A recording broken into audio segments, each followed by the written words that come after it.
Are people better off on Jobseeker and Jobkeeper? Let's have a look. Hello everyone, Florian.heise here and welcome to another episode of HeiseSays. I've got my morning stein of coffee and I thought we'd have a look at this article written by Jason Murphy discussing, well, the Jobkeeper payments and the fact that there's a rise in bank deposits. Now this can be due to a few things. Are more people saving? Are more people preparing for the tough times? The word recession is now being mentioned in the media. Remember a year ago when we were talking about this and everyone thought, nah, it's all going to be good. Property will shoot up forever. We won't have a recession. Times are good. It looks like, who could have predicted this black swan event that's happened?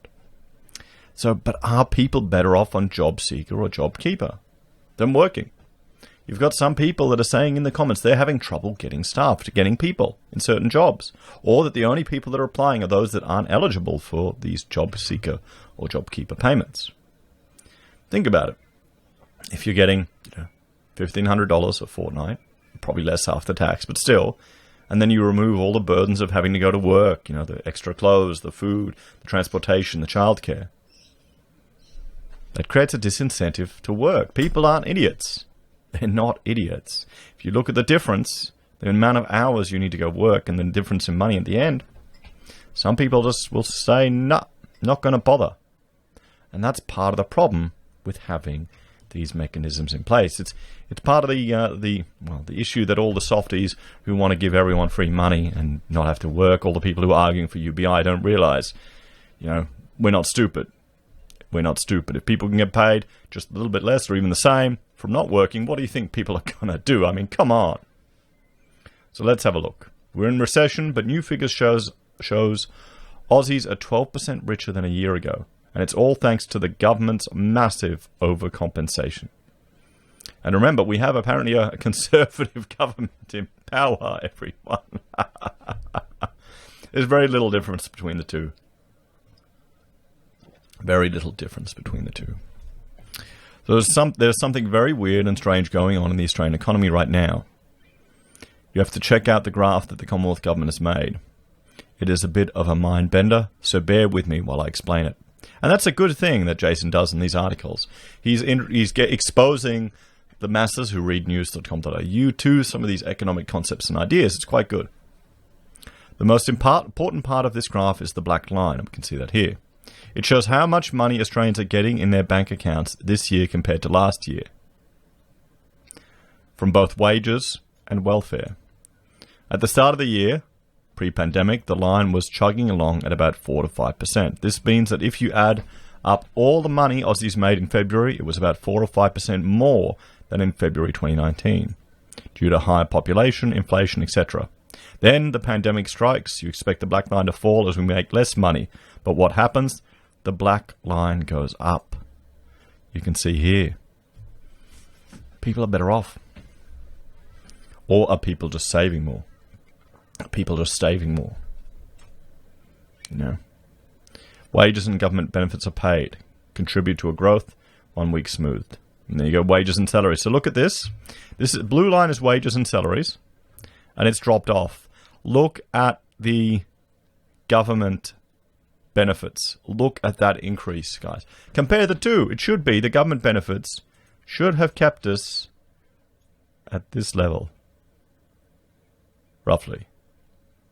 Look at that change. Are people better off? Are you better off? Let us know in the comments. I'm sure a lot of people have made changes to their lives to save and to prepare for what's happening. So, my sister-in-law, she's moved in with us. Her rent's gone down. She's eating more meals with us. Her food costs have gone down. So she's saving money, which is great. Even that now, having sharing internet with the family, we just include it in the rent that she pays. That's another saving. So rather than, because we've got the father-in-law here, Rachel and I, and the sister-in-law, that's potentially 3 extra households. Rather than having 3 internet bills, you've got 1 bill.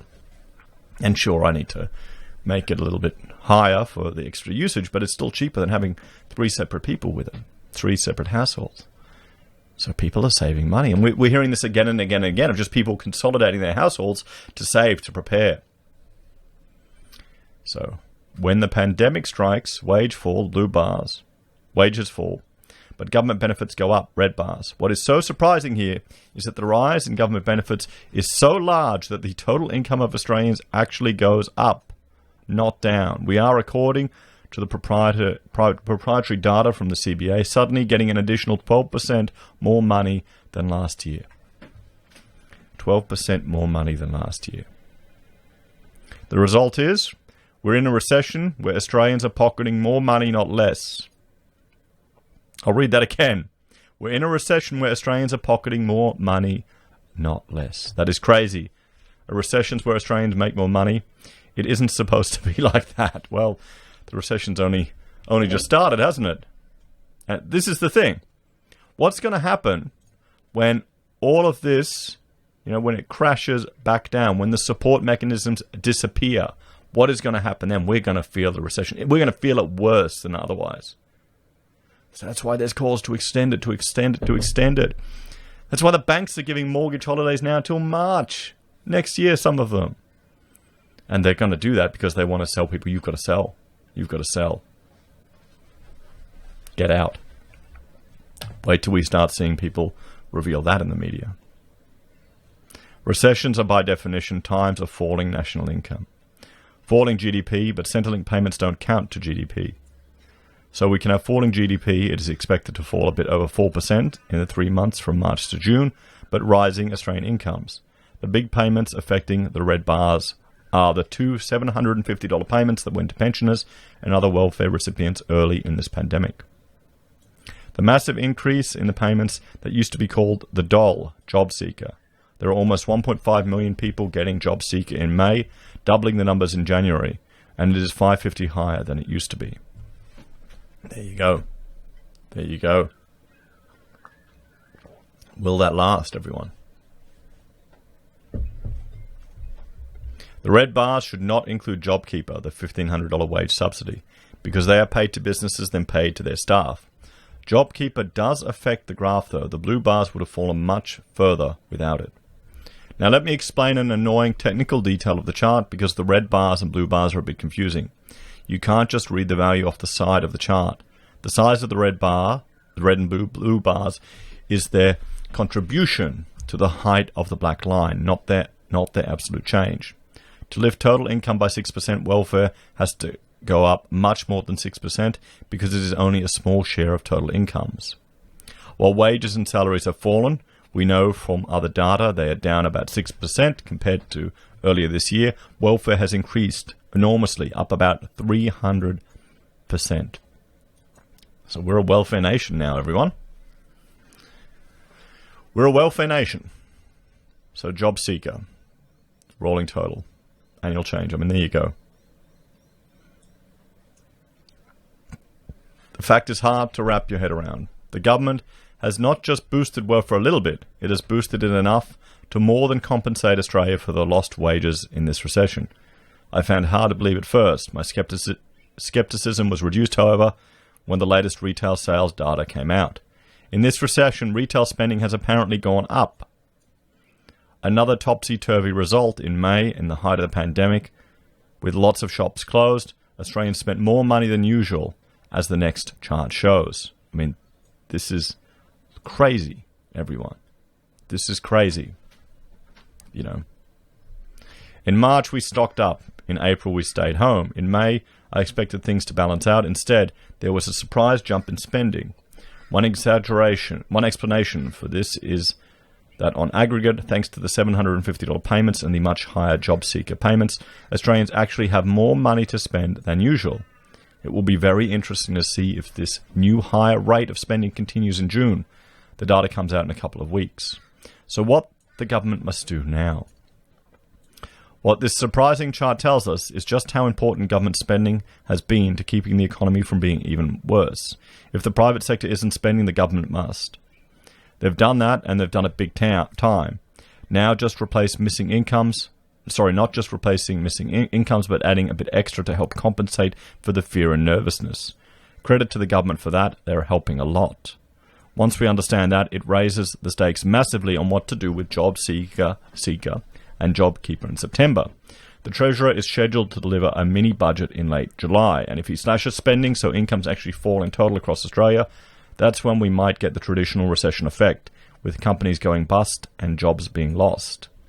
The trick will be to ramp the support down slowly, let the red bars in the graph shrink only when the blue bars are rising, otherwise the black line will fall and we'll all be worse off. Or the counter-argument could be, do we need to let businesses go under? Do we need to let the creative destruction necessary in the economy? And Jason is an interventionist. He supports government spending, which I understand why. There are going to be businesses here that are completely propped up that shouldn't be surviving. So people need to make those hard calls. Is it time to scale back significantly? Is it time to shut down the business? If that doesn't happen because this is artificial expenditure and influence in the economy, and they just cut it, or they have to cut it, or they cut it slowly, people are going to get a rude awakening. And that's the problem. We can't keep avoiding tough times.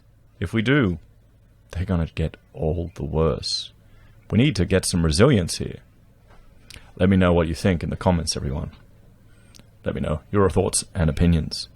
Do you think we're better off now with government spending? Welfare nation. What do you think that will tell for the future of Australia? As always, please let me know your thoughts and opinions in the comments below. Please like, share, and subscribe to the channel. If you're a fan and want to support the content I create here, there are a few ways you can. You can join us on YouTube or Patreon. You can support us using our affiliate links at Amazon, eBay, Independent Reserve, or Kucoin. You can buy our merch from HeiseSays. You can use Gold Pass from the Perth Mint, or support us via PayPal. Thanks, everyone. I'll see you in the next video.